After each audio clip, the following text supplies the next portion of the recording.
베풀어 주시. 하나님 말씀 보겠습니다. 하나님 말씀은 빌립보서 2장 13절 말씀 보겠습니다. 빌립보서 2장 13절 말씀입니다.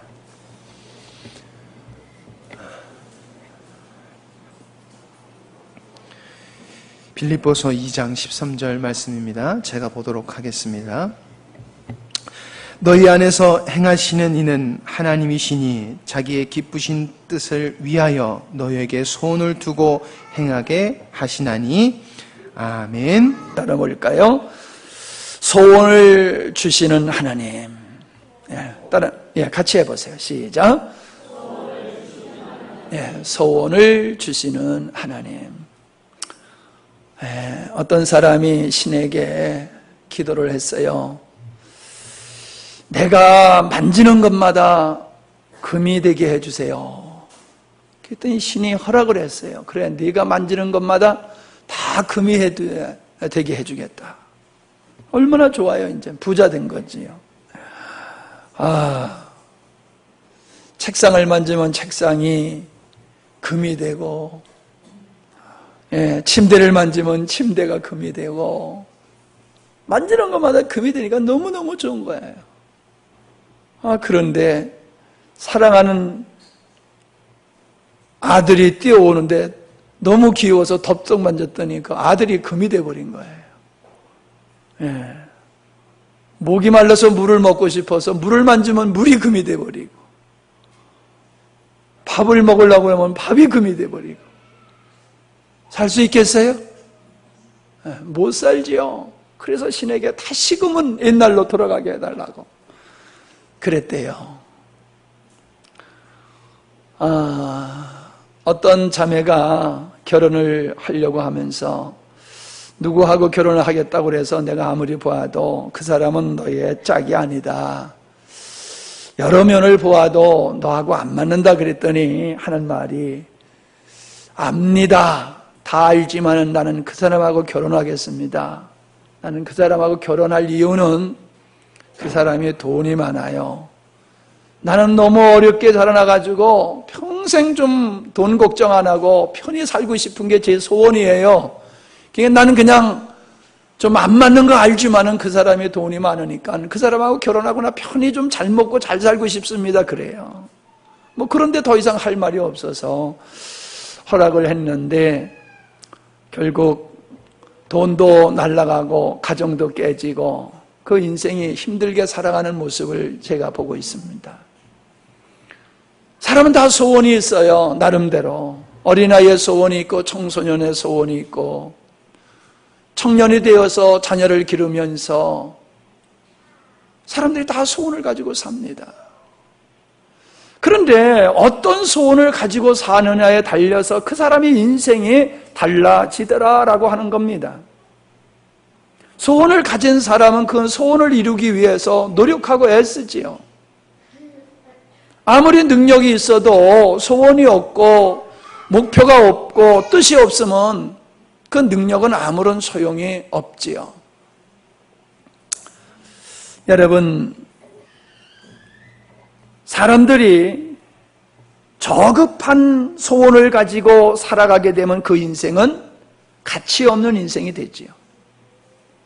그러나 어릴 때서부터 나는 이 민족을 위해서, 인류를 위해서 내가 헌신하며 살겠다라고 하면서 열심히 공부하고 주어진 일에 노력하는 사람은 그런 사람이 돼요. 꿈이 없고 소원이 없고 그런 사람은 그냥 맨날 노는 일에 시간을 보내는, 그래서 가치 없는 사람이 되어지는 것을 여러분은 보셨을 거예요. 내 얘기 안에 하실지 모르지만은 이건 누구나 다 동일한 과정을 우리는 겪고 있다는 겁니다. 솔로몬이 왕이 되었습니다. 그가 1000번제의 제물을 하나님 앞에 드리면서 기도했을 때 하나님께서 솔로몬에게 묻습니다. 네 소원이 뭐냐? 솔로몬이 손으로 만지는 것마다 금이 되게 해주세요. 그랬으면 큰일 날 뻔했어요. 솔로몬은 그렇게 구하지 아니하고 제가 어린아이와 같습니다. 비록 왕이 되었지만은 저런 지혜가 부족합니다. 백성들을 다스려야 되는데, 재판을 해야 되는데 제가 지혜가 부족합니다. 그러니 저에게 지혜를 주셔서 이 백성들을 잘 다스리고 그리고 재판을 하게 해주세요. 그랬더니 하나님께서 지혜만 주신 게 아니라 부귀 영화도 주시지 않았습니까? 그래서 유명한 재판 이야기 있잖아요. 두 여인이 한 장소에서 아이를 낳는데 한 여인이 자기 아이를 이렇게 눌러가지고 압살시켜서 죽였단 말이에요. 그랬더니 자기 아들이 죽은 걸 알고 살아있는 아이하고 살짝 바꿔가지고 이제 자기 아들이라고, 사나이를 자기 아들이라고 그랬을 때에 그 죽은 아이의 엄마가 보니까 이게 내 아들이란 말이야. 이게 바퀴치기 한 거란 말이에요. 그래서 어떻게 했어요? 재판을 하게 됐지요. 솔로몬한테 왕한테 와서. 서로 자기 아이라고 그러는 거예요. 죽은 아이는 내 아이가 아니고 사나이는 자기 아이라고 그랬는데 요즘 같으면 뭐 그 말도 안 되는 얘기지요. 금방 가려질 수 있는 거지요. 그렇게 거짓말하고 그럴 수 없지요. 옛날에야 뭐 의술이 발달하지 않았기 때문에 그걸 가릴 길이 없지 않습니까? 그때 솔로몬이 하는 얘기가 뭡니까? 칼로 아이를 반으로 쫙 갈라가지고 나누어서 공평하게 나눠줘라 그랬잖아요. 그랬더니 진짜 그 아이의 엄마가 포기를 했잖아요.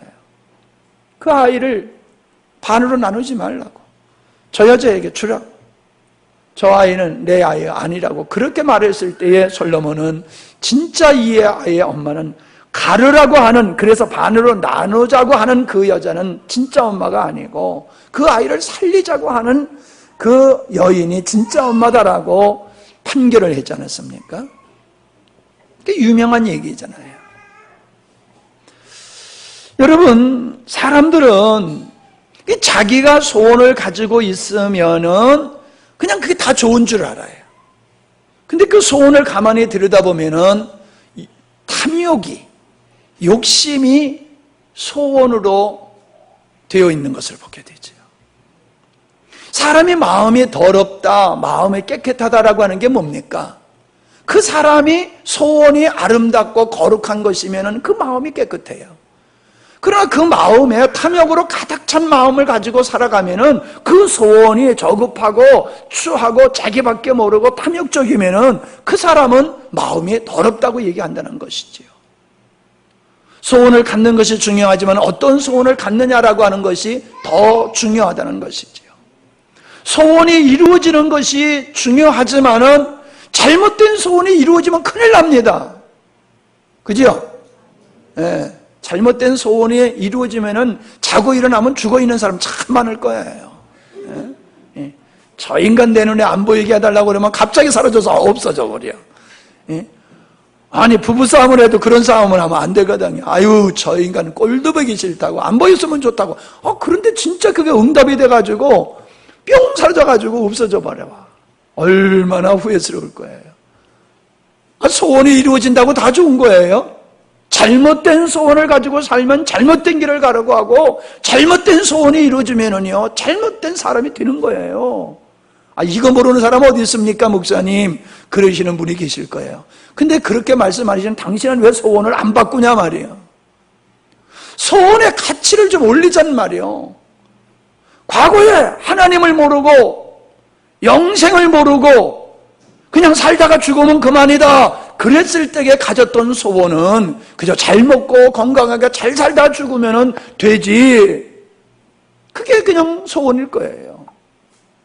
그러나 하나님을 알고 영원한 세계가 있음을 알고 믿는 자들에게 하나님이 주시는 그 축복과 기대가 뭔지를 안다라고 하면 우리 소원이 바뀌어야 된단 말이에요. 아멘이죠? 바뀌어야 돼요. 바뀌어야 돼요. 근데 예수님을 믿고 예수님을 믿은 지가 오래되었고 천국 얘기를 하지만은 소원이 바뀌어지지 않고 소망이 바뀌어지지 않는 사람들이 있더라라고 하는 겁니다. 저는 지난주에 절기 설교를 하면서 그 절기는 역사 속에서 이루어졌던 것을 기념하는 것이 아니라 성경의 절기는 미리 이루어질 사건을 절기로 정하고 때가 되면 그 사건이 이루어져서 절기를 지키다. 그래서 절기 속에는 하나님의 경륜이 들어있다 하는 말씀을 지난 주일날 나눴어요. 제가 이 말씀을 가지고 우리 서울에서 어떤 성도님한테 얘기를 했더니 이분이 이 말씀을 듣고 얼마나 은혜를 받고 눈물을 흘리는지 몰라요. 나는 서울 가서 설교를 하고 살아야 될 사람인가 봐. 아니, 서울 가서 하면 그렇게 은혜를 받는데 함양에서 하면 은혜를 안 받아. 참 이게 장소가 잘못됐는지나 이거. 네. 여러분 하도 세가지고 웬만해서는 은혜를 못 받아. 참 그분이 그렇게 은혜를 받는 모습을 보면서요, 제가 참 감사했어요. 그러면서 이제 오늘 주일 설교를 위해서 하나님 앞에 이렇게 기도를 하는데 주님이 이 말씀을 주시는 거예요. 그래서 말씀을 준비하다 보니까는 정말 얼마나 제가 은혜가 되는지 몰라요. 하나님이 어떤 분이시냐라고 하는 것이 저에게 너무나 명확하게 보여지게 되어지고 그 절기를 지정하신 하나님이 오늘날 당신의 뜻을 어떻게 이루어 가시는 것인가 하는 것이 명확하게 보여지며 하나님 앞에서 귀하고 아름답게 쓰임받는 사람들이 누군가 이게 명확하게 보여지더라는 거예요. 우리가 잘 아는 대로 하나님은 창세전에 많은 아들들을 얻기를 원하셨지요. 예수 그리스도를 통해서 하나님은 많은 아들들을 얻기를 원하셨는데 여기 보니까는 에베소서 1장 9절에 보니까는 8절부터 보면요, 그가 모든 지혜와 총명으로 우리에게 넘치게 하사 그 뜻의 비밀을 우리에게 알리셨으니 라고 그랬었어요. 이 성도는 어떤 사람이냐? 하나님의 뜻, 하나님의 비밀을 아는 사람이라는 거예요. 하나님의 뜻과 하나님의 비밀을 안다라고 하면은 그 하나님의 뜻과 하나님의 마음속의 비밀을 내 마음속에 가지고 근거로 살아가는 사람이 되어야 된다는 거예요. 그래서 여기서 뭐라고 말씀하셨느냐 하면은 이러한 뜻을 하나님이 이스라엘 역사 속에서 이루시는 것을 보면서 견고한 믿음에 서서 흔들리지 않아야 된다는 거예요. 왜 믿음의 생활을 하면서 환경이 어렵고 힘들고 그러면 왜 흔들립니까? 어저께 서울에서 한 가정이 오셔서 상담을 하고 가셨어요. 기업이 한 3년 전에 왔다 가셨는데 기업이 어렵고 자녀가 자가 면역성 결핍증으로 머리가 다 이렇게 빠지는 그런 질병을 가지고 있는데 아들 둘인데 아들 둘이 다 그런 거예요. 그래서 상담을 하고 기도해주고 은혜로운 시간을 갖고 헤어졌는데 그분이 그러는 거예요. 왜 이렇게 어려운 일이 많은지 모르겠다고. 가정적으로, 기업으로, 자녀로 여러 가지로 어려운 일이 많은데 그냥 주변에 기도하는 사람들이 그저 참고 기다리다 보면 좋은 날이 올 거라고 그랬는데 이렇게 좋은 날이 안 오고 힘들고 어려운 일이 지속됩니다. 그런 얘기를 해요. 그래서 제가 그게 잘못된 거라고 그랬어요. 우리가 믿음을 갖는다라고 하는 것은 믿음을 갖고 참고 견디다 보면은 지금에도 해뜰날 쨍하고 해뜰날 오는 게 그게 결과가 아니라는 거예요. 하나님의 백성들을 향하신 목적은, 하나님의 자녀를 향하신 하나님의 목적은, 뜻은 그들이 이 땅에서 잘 먹고 잘 살고 호강하는 게 아니라 하나님의 백성답게 거룩하여지고 의로워지고 참되어지고 온전한 자가 되는 것이 하나님의 뜻인데, 하나님은 그런 자를 만들기 위해서 우리에게 여러 가지 고난과 역경을 허락하시고 그것으로 우리를 훈련시키고 만드시고 계시는 것이다. 근데 집사님은 지금 고난을 참고 견디면은 좋은 날이 올 거라고 해서 믿음으로 반응한다는 것이 그냥 참고 견디는 건데 그거 잘못된 거다. 고난 속에서 하나님의 사람으로 만들어지는 게 목적이다. 현상의 결과는 우리가 그렇게 중요하게 여길 게 아니다. 제가 그런 말씀을 전했을 때 그분이 그거를 동의를 하고 믿음으로 받아들이고 많은 위로를 받고 돌아가시면서 고맙다고 8월 달에 다시 한번 오겠습니다. 그런 문자를 보내주시더라고요. 오늘날 많은 사람들은, 예수님을 믿는 사람들은 하나님을 믿는다고 그러면서 하나님이 어떤 분인지를 몰라요. 하나님의 천지의 창조주시라고 하는 건 잘 알아요. 예수님이 우리의 구세주라고 하는 거 잘 알아요. 그런데 예수님이 우리를 왜 구원하시고 하나님의 인간을 왜 만드셨는지 하나님의 뜻에 대해서는 모른단 말이에요. 하나님의 뜻에 대해서는 몰라요. 하나님이 무엇을 위해서 오늘도 일하고 역사하고 계시는지를 모른다는 것입니다. 하나님은 인간을 만드신 후에 아담에게, 그리고 노아에게, 그리고 아브라함에게 하나님은 당신의 뜻을 말씀해 주셨어요. 하나님께서 아브라함에게 하신 말씀이 뭡니까? 내가 하려는 것을 내가 너에게 얘기 안 하고 하겠느냐? 그러니까 하나님은 당신의 뜻을 선지자들에게 꿈과 계시로 알려주시고, 그리고 당신의 뜻을 이루어 가신다고 하셨습니다. 여러분, 우리는 이것을 알아야 됩니다. 하나님께서는 당신의 뜻을 세우시고 그 당신의 뜻을 누구를 통해서 이루어 가신다는 거예요. 그 누구가 중요한 거예요. 자, 제가 예를 들어 보겠습니다. 아브라함에게 하나님이 나타나셔서 뭐라고 그러셨습니까? 내가 너로 큰 민족을 이루고 내가 너에게 복을 주어 내가 너를 복의 근원으로 삼겠다. 모든 민족이 너로 말미암아 복을 받게 하겠다. 그러는 언약을 하시죠. 여러분, 이것을 아브라함은 비전으로, 소원으로 삼았다라고 하는 거예요. 근데 성경에 보니까요, 그의 조카 롯도 그 삼촌과 더불어서 같이 그 갈대아 우르를 떠나서 가나안 땅으로 갑니다. 그런데요, 아브라함은 성경에 보니까 뭐라고 얘기하느냐 하면은 하나님의 말씀을 쫓아갔다, 그렇게 이야기하고 있습니다. 하나님의 말씀을 쫓아갔다는 거예요. 그런데 롯은 하나님의 말씀을 쫓아간 게 아니라, 하나님의 언약을 쫓아간 게 아니라 그냥 삼촌을 쫓아간 거예요. 아브라함은 나를 통하여 하나님의 뜻을 이루시겠다고 하는 그 하나님의 뜻을 이루기 위해서 그는 고향과 친척을 떠난 거예요. 그리고 하나님께서 원하시는 약속하신 땅으로 간 거예요. 그는 잘 먹고 잘 살려고 간 게 아니에요. 성공하고 출세하러 간 게 아니에요. 하나님의 뜻을 이루기 위해서 간 거예요. 근데 롯은 그런 것이 아니에요. 그는 잘 먹고 잘 살기 위해서 삼촌 덕에 내 인생을 좀 멋지게 살아보겠다라고 하는 그 자기 소원을 가지고 삼촌을 쫓아갔던 거예요. 그들이 가나안 땅에 와서 번창하게 되었죠. 우양이 많아지니까는 아브라함의 종들과 롯의 종들이 서로 좋은 목초지를 위해서 그거를 갖기 위해서 싸우게 되어졌을 때에 이제 둘이 헤어지게 되지 않습니까? 분가를 합니다. 소위 아브라함이 롯에게 말하지요. 네가 선택하라. 네가 우하면 나는 좌할 것이요, 네가 선택한 것을 내가 너에게 주고 그 나머지를 내가 취하겠다 했을 때에 성경에 보니까는 롯이 좋은 땅을 선정을 했어요.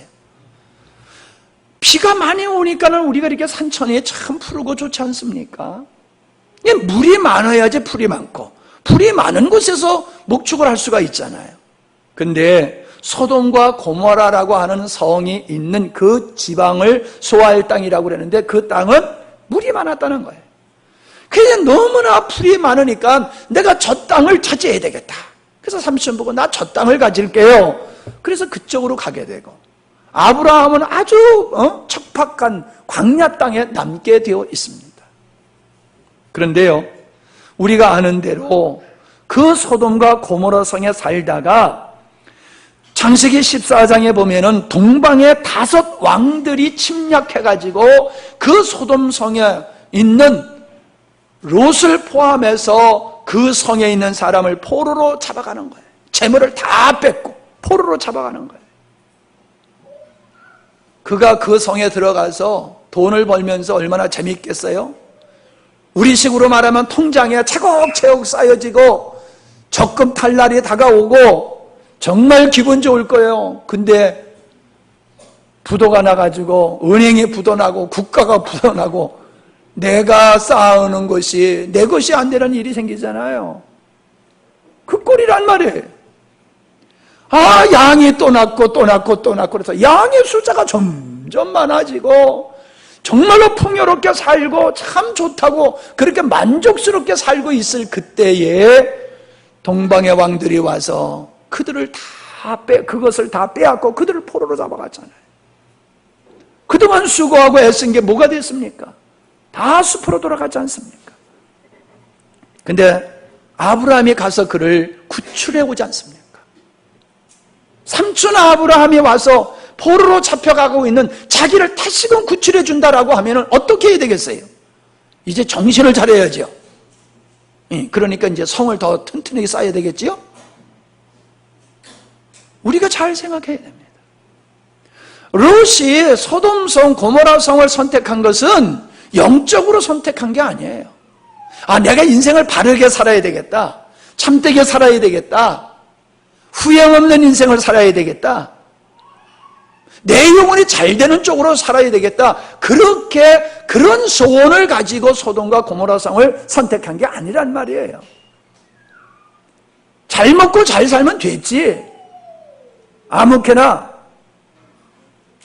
어떻게 살든지 나 잘 먹고 잘 살면 난 그걸로 족한 거야. 그런 마음으로 그 땅을 선택했을 때에 그는 자기가 그렇게 얻었던 모든 것을 다 상실하고 말았다는 거예요.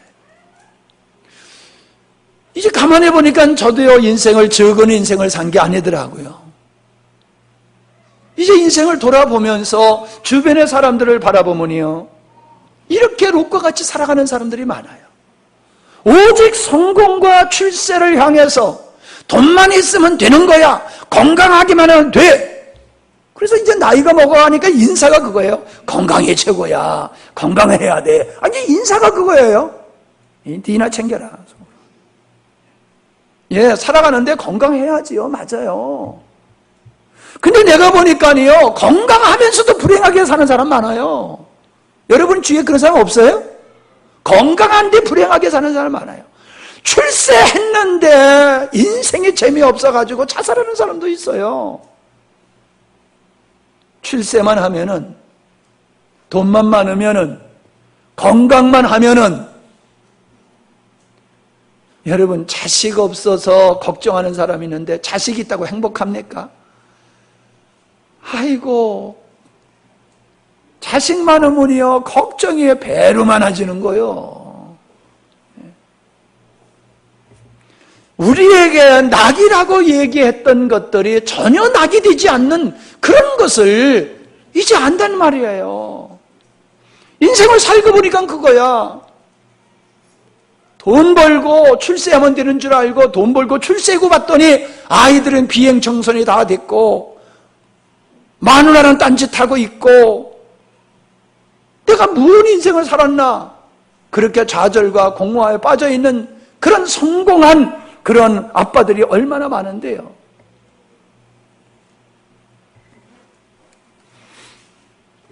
그러나 아브라함은 하나님의 말씀을 쫓아갔다는 거예요. 뭐예요? 하나님의 뜻을 쫓아서 갔다는 거예요. 따라합시다. 하나님의 뜻을 쫓아간 아브라함. 아브라함은 그거예요. 하나님의 뜻을 쫓아서 갔어요. 여러분, 성도의 삶이라고 하는 것은 아브라함이 보여준 바로 그 모습이 있어야 돼요. 아브라함을 향하신 하나님의 뜻을 쫓아서 아브라함이 살았듯이 오늘날 성도들은 우리를 향하신, 교회를 향하신 창세전에 하나님이 의도하신 그 뜻을 쫓아서 나아가야 된다라고 하는 것입니다. 아멘 소리가 마음에 안 차네요. 여러분, 이제 장소를 옮겨서 모세를 통해서 다시 한번 이 말씀을 생각해 보려고 합니다. 하나님께서는 아브라함에게 큰 민족을 이루겠다는 약속을 하셨어요. 그건 그대로 큰 민족이 될 뿐만 아니라 그 큰 민족의 본질은 하나님의 백성들을 얻는 것에 대한 모형으로 말씀하신 것이지요. 그들이 70명이 애굽으로 내려갔습니다. 고센 땅에서, 그 고센 땅은 삼각지예요. 나일강의 삼각지이기 때문에 거긴 너무너무 기름진 곳이에요. 산이 없어요. 뱀뱀한 평야, 끝이 안 보이는 평야에 나일강의 저 아프리카, 우리는 꼭 물은 남쪽으로 흐른다고 생각을 하죠. 우리 인식에는, 그죠? 물은 북쪽에서 남쪽으로 흐른다. 높은 데서 낮은 데로 흐른다고 그러니까 북쪽은 높은 것 같고 남쪽은 낮은 것 같아요. 그죠? 우리 의식이. 하은아, 그지? 응? 근데 지형은 안 그렇잖아요. 남쪽에서 북쪽으로도 흐를 수 있고 그러는데 그게 그래요. 그게 아프리카에 있는 그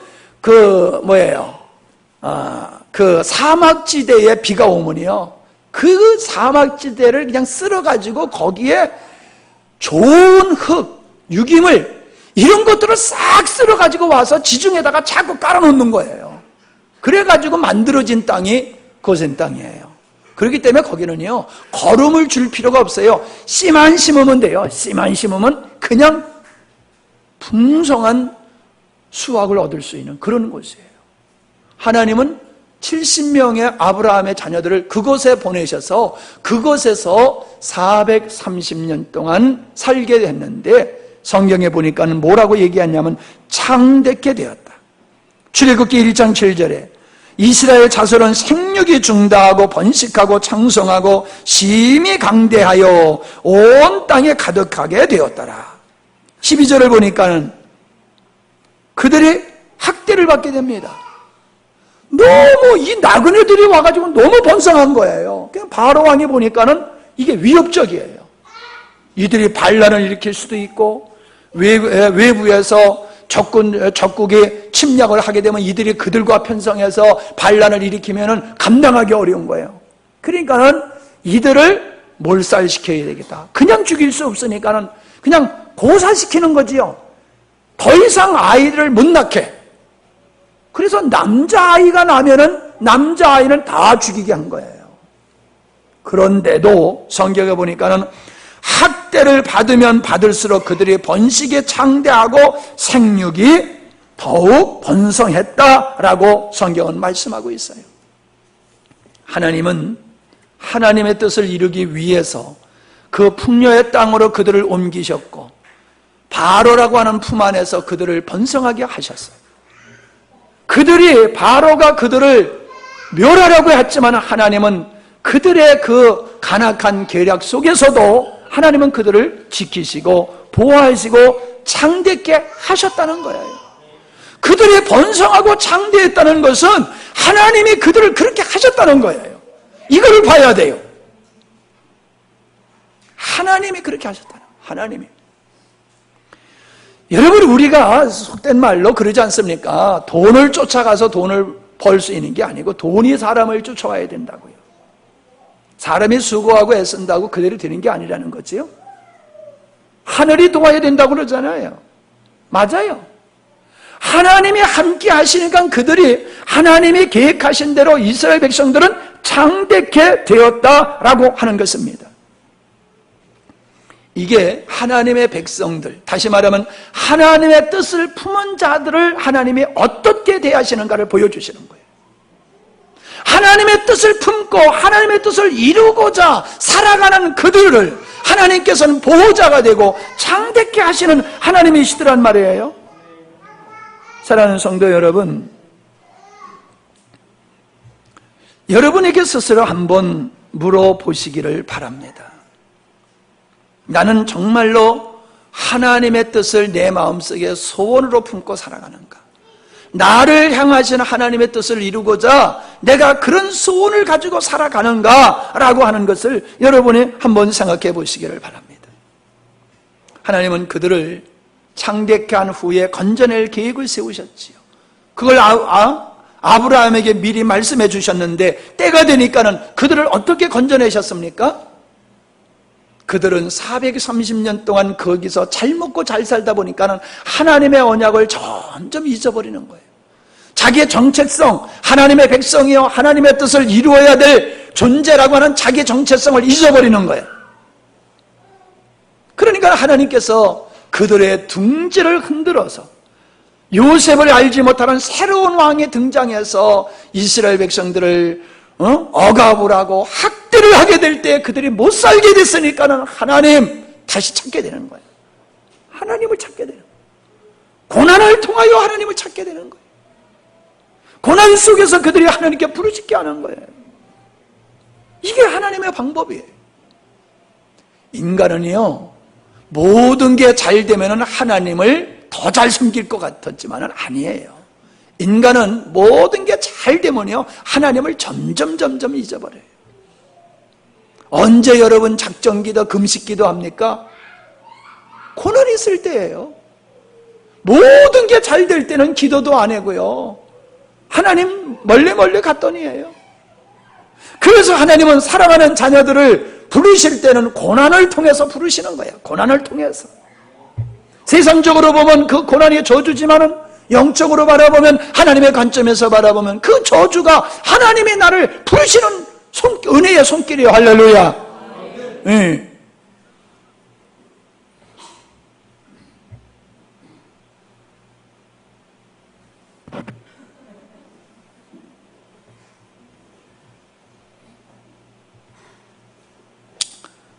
하나님은 우리의 흥망성쇠를 주관하시는 분임을 믿으시기를 바랍니다.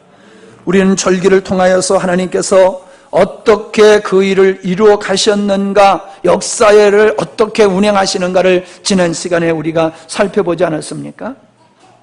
똑같아요. 그러니까 인류의 역사는 사람에 의해서 진행되는 것이 아니라는 거예요. 하나님의 섭리 속에서, 하나님의 계획 속에서 역사는 이루어진다. 이게 여러분의 눈에 보여야 될 줄 믿습니다. 여러분의 눈에 그게 보여야 돼요. 그러네. 역사는 사람에 의해서 전개되는 것이 아니라 하나님에 의해서 되어지는 거로구나. 그러므로 나의 삶 속에 발생되어지는 희로애락의 모든 역사도 하나님에 의해서, 내 영혼을 향하신 하나님의 뜻을 이루기 위해서 되는 거로구나. 여러분, 제가 백정교회에서 쫓겨났잖아요. 백정교회에서 쫓겨났기 때문에 영광스러운 교회가 생긴 거예요. 백정교회에서 쫓겨났기 때문에 여러분을 만날 수 있었던 거예요. 여러분 인생에 실패가 있기 때문에 주님을 만날 수 있는 거예요. 사업의 실패 때문에 주님 만날 수 있는 거예요. 질병 때문에 주님 만날 수 있는 거예요. 주님 만나는 게 그렇게 축복이에요. 내가 원하는 인생이 되는 게 결국 축복이 아니에요. 내가 원하는 대로 잘 되는 거, 그게 부자예요. 그래서 부자가 천국 가기가 낙타가 바늘구멍으로 들어가는 것보다도 더 어렵다는 거지요. 불가능하다는 거예요. 사람들은 자기가 원하는 대로 다 되면은 하나님 찾을 것 같지만 아니라는 거예요. 그래서 하나님은 사랑하는 자녀들에게 고난을 주고, 고난을 통해서 하나님 만나고, 고난을 통해서 하나님의 어떤 분인 줄 알고, 하나님의 뜻이 무엇인지를 알고, 이제 진짜 사람답게 살아가는 그런 역사가 이루어지더라라고 하는 것입니다. 모세가 자기 백성들을 돌보려고 하는 마음이 그냥 생긴 겁니까? 하나님이 주신 마음이잖아요. 하나님이 그 동족을 돌아보고 싶은 마음이 있어서 돌아보러 갔다가 자기 동족을 힘들게 하는 애굽 사람을 보고 혈기가 올라와가지고 그냥 때려 죽여버렸잖아요. 때려 죽인 게 뭐 죽어라고 때린 게 아니라 한 방 쳤더니 너무 세가지고 그냥 한 방에 가버렸어. 그래서 깜짝 놀라고 얼른 묻어버렸단 말이에요. 동족끼리 또 싸워. 이 사람들아, 우리 동족끼리 이렇게 싸우면 되는가 하고 말렸더니만 네가 뭔데 끼어드는 거요? 어저께는 애굽 사람 때려 죽이더니 오늘은 우리 때려 죽이려고 그러냐? 아이고, 들통이 나버렸어요. 그래서 그가 망명길에 오르지 않습니까? 망명길에 올라가지고 40년이라는 세월을 광야에서 양치는 목자로서 꿈과 소망이 없는 사람으로 그렇게 전락해버렸잖아요. 더 이상 쓸모있는 사람이 아니야. 쓸모없어. 그런데 하나님이 그때 찾아오셨단 말이에요. 그때 공주의 아들로 있을 때, 힘 있을 때, 권력 있을 때, 돈 있을 때 그때 찾아오신 게 아니에요. 아무것도 없는, 이제 양이나 치는 노인이 된 그 노인에게 우리 하나님 찾아오셔서 당신의 뜻을 말씀해 주시잖아요. 아브라함에게 당신의 뜻을 말씀해 주시듯이 힘없는 노인에게 오셔서 내가 너로 말미암아 이 민족을 내가 건져내겠다, 하나님의 뜻을 보여주시잖아요. 그러니까 어때요? 모세가 아이고 안 됩니다. 저는 힘이 없습니다. 능력이 없습니다. 말도 할 줄 모릅니다. 안 됩니다. 하나님 잘못 선택하셨어요. 하나님 저 잘못 보셨어요. 저는 안 됩니다. 옛날 40년 전 같으면 모르지만 이제 안 됩니다. 손사래를 치잖아요. 그러니까 하나님이 뭐래요? 뭐라셔요?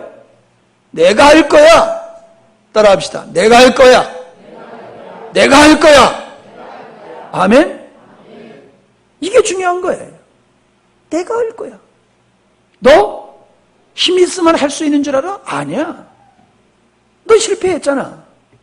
너 힘이 없다고 못한다고 그래? 그때나 지금이나 똑같아. 네가 할 수 있는 것은 없어. 내가 할 거야. 내가 할 거야. 하나님의 뜻을 우리에게 보여주시면서 하시는 말씀이 내가 할 거야 라고 말씀하시는 거예요. 중요한 게 뭐예요? 우리에게 필요한 게 뭐예요? 아멘. 그거예요. 아멘. 주님이 하신다고 하시니 주님이 하실 줄로 믿습니다. 주님이 나를 통하여 하신다고 그러니까 하실 줄로 믿습니다. 그게 필요한 거예요. 그것만 있으면 돼요. 주님이 하신다니까요.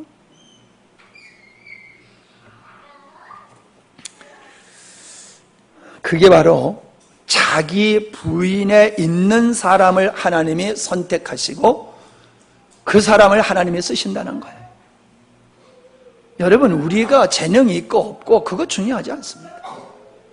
가정에 배경이 있고 없고 그거 중요하지 않습니다. 중요한 것이 뭡니까? 하나님이 하시겠다고 하는 거예요. 내가 너를 통하여 내 뜻을 이루겠다라고 하는 이 하나님의 제의가, 하나님의 뜻이 있으면은 우리 인생은 그렇게 되는 겁니다. 우리를 그냥 불러서 천국 데려가시는 분이 아니세요. 하나님이 우리를 불러서 그냥 천국 데려가시는 분이 아니세요. 하나님은 우리를 일찍이 젊어서 부르신 것은 우리를 통하여 하나님은 당신의 뜻을 이루려고 우리를 일찍이 부르신 거예요. 정신 차리세요. 재수 좋아서 우리가 일찍 예수 믿는 거 아니에요. 하나님이 늙음하게 부를 수도 있는데 젊어서 왜 부르셨느냐? 젊은 여러분의 인생을 주님이 쓰시려고 부르신 거예요.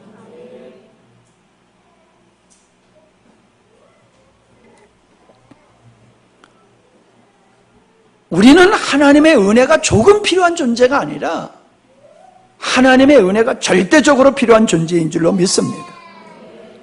모세가 절망의 상태에서 하나님의 비전을 받았어요. 여러분이 지금 계신 환경이, 처해 있는 환경이 절망일 수 있어요. 사람을 보고 환경을 보고 내 능력을 보니까 아무것도 없어. 절망일 수 있어요. 괜찮아요. 중요한 게 뭐예요? 하나님이 내가 너를 통해서 내가 내 뜻을 이루겠다. 이 약속만 있으면 됩니다. 근데 믿음은 그걸 받아들이는데 믿음 없으면 그걸 못 받아들이는 거죠. 내가 왜 하나님의 뜻을 이루는데 내 인생을 드려야 돼요? 내 인생을 나를 위해서 써야지. 왜 내 인생을 하나님을 위해서 써야 돼요? 그걸 못 받아들이는 게 그게 불신이에요. 인생의 성공을 여러분, 대부분의 사람들은 자기 뜻을 이루는 것이 인생의 성공이라고 생각하는데 아니에요. 인생의 성공은 나를 향하신 하나님의 뜻을 이루는 것이 인생의 성공이에요. 아멘? 하나님의 뜻이 이루어져 보세요. 그 인생은 자동적으로 성공한 인생, 복된 인생이 되는 줄로 믿습니다. 내 뜻을 이루려고 하니까는 안 되는 거예요. 근데 하나님의 뜻을 이루고 나보니까는 나도 존귀한 자로 변화되어 있더라라고 하는 사실입니다. 여러분, 이걸 깨달으셔야 돼요. 그래서 주님을 위해서 사는 것, 하나님의 뜻을 위해서 사는 것은 손해보는 일이 아니에요. 굴욕적인 삶이 아니에요. 그게 진짜 맞는 거예요.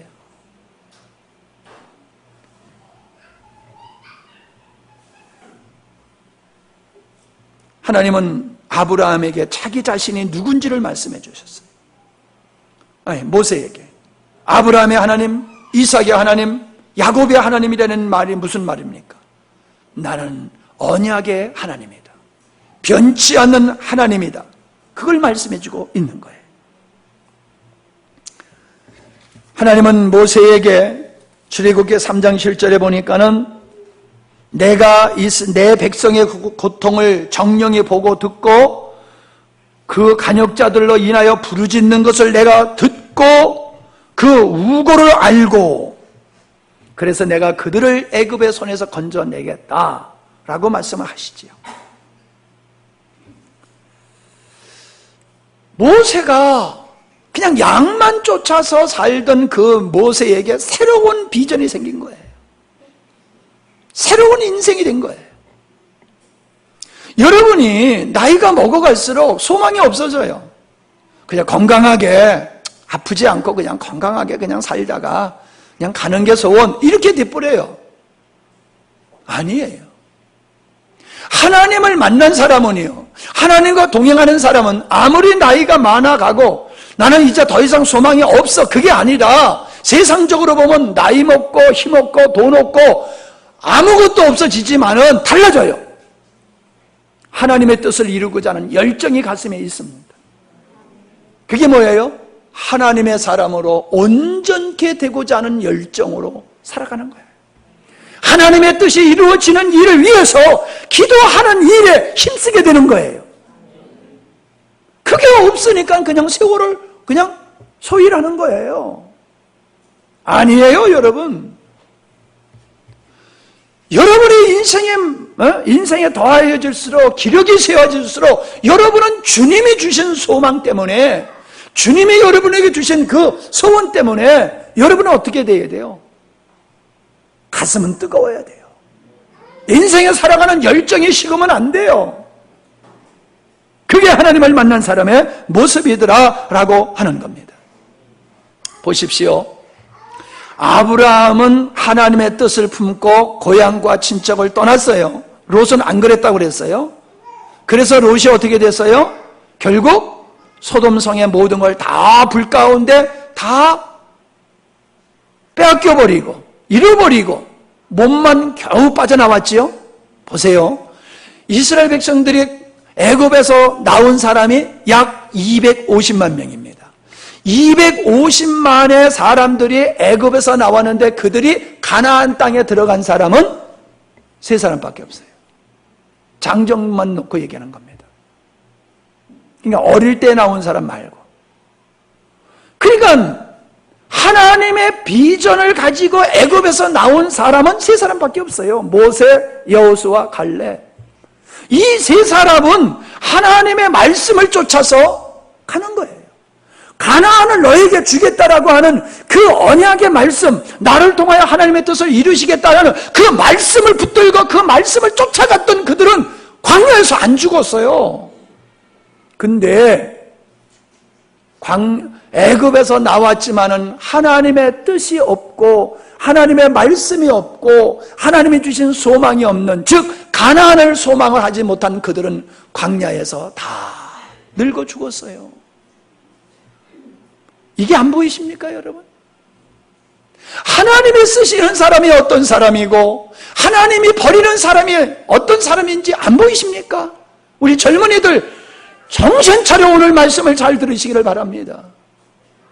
여러분이 모세와 여호수아와 갈렙같이 쓰임 받을 수도 있고 여러분이 광야에서 죽었던 그 인간들과 같이, 저 룻과 같이 될 수도 있어요.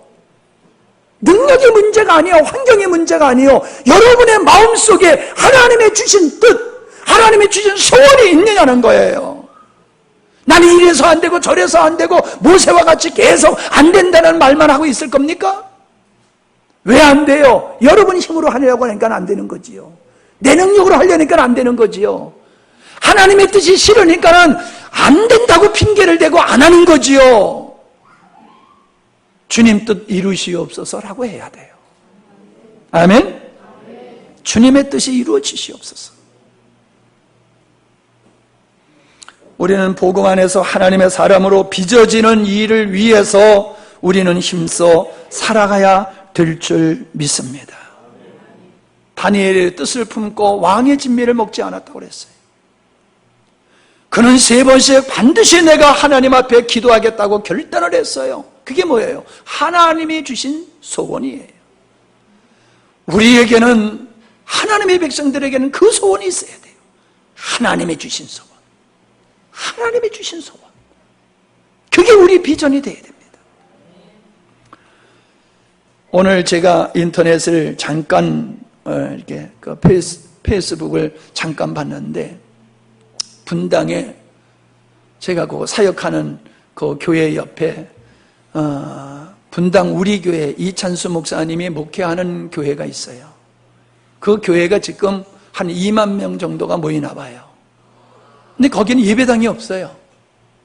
예배당이 없고 어디서 예배드리냐 하면은 학교 강단을 빌려서 예배드리고 있어요. 학교 강단, 고등학교 강단을 빌려서. 그리고 교육관을 650억을 들여가지고 교육관을 샀다고 그래요. 근데 이분이 뭘 선포하느냐면은 10년 후에는 우리 교회를 4분의 1로 줄이겠다. 4분의 1로 줄이고 650억 원을 들여서 산 저 교육관을 10년 후에는 저거 팔아가지고 어려운 교회와 사회에 환원하겠다. 그걸 선언을 했어요. 그러니까 난리예요. 사람들이. 야, 멋지다. 그런 사람이 있고, 좀 삐딱하게 보는 사람이 있고. 여러분, 지금 한국의 대형 교회가 한국 교회의 부흥을 이끌어가는 견인차적인 역할을 하는 게 아니라 한국의 대형 교회가 도리어 한국 교회의 부흥을 가로막고 있습니다. 제가 볼 때는.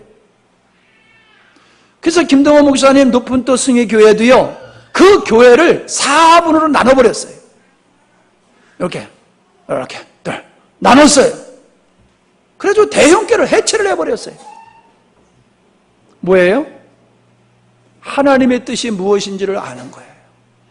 그냥 교회를 대형교회만 만드는 것이 하나님의 뜻이라고 그들은 생각을 하지 않는 거예요. 이건 아니다. 그래서 하나님의 뜻을 위해서 대형교회를 하면요, 대형교회 목사님들은 제왕적인 이런 소리를 함부로 하는 게 아닌데 제왕적인 위치에 있어요. 세상적으로 대통령 부럽지 않아요.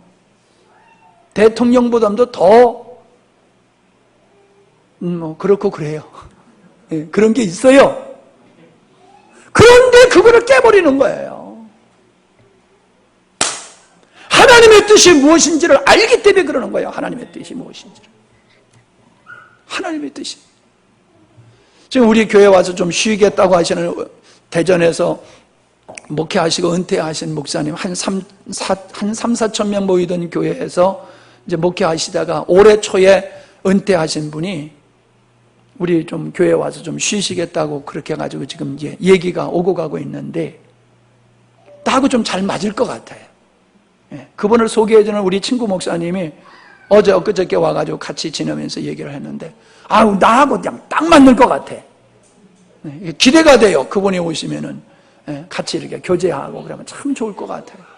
근데 그분의 목회를 이렇게 봐도요, 목회하신 얘기를 들어봐도요, 정말로 주님의 뜻이 무엇인지를 아신 분이더라고요. 여러분, 화려한 인생을 성공이라고 믿지 마세요. 따라합시다. 하나님의 뜻이 이루어지는 인생이 성공의 인생이다. 아멘? 여러분의 마음속에 하나님의 뜻이 비전으로 심겨지기를 바랍니다. 기도하십니다. 아버지 하나님, 하나님은 하나님의 뜻을, 자신을 부인하고 오직 주님의 뜻을 이루기를 결단하는 자들에게 하나님의 뜻을 보여주시고 그것을 자신의 인생의 목표로 삼고 그것을 위해서 헌신하게 하심으로 하나님의 뜻을 이루어 가시는 것을 우리는 역사를 통해서 보았습니다. 이 작은 종도 주님의 뜻을 이루기 위해서 인생 전부를 헌신했을 때에 하나님은 거룩하신 뜻을 이루어 가시는 것을 종은 경험하고 있습니다. 우리 사랑하는 성도님들도 이 모세와 같이, 아브라함과 같이, 이 땅의 신실한 그리스도의 일꾼들과 같이 하나님의 뜻을 가슴에 품고 소원으로 품고 비전으로 삼고 그렇게 한평생 살아가는 하나님의 자녀들이 되게 하옵소서.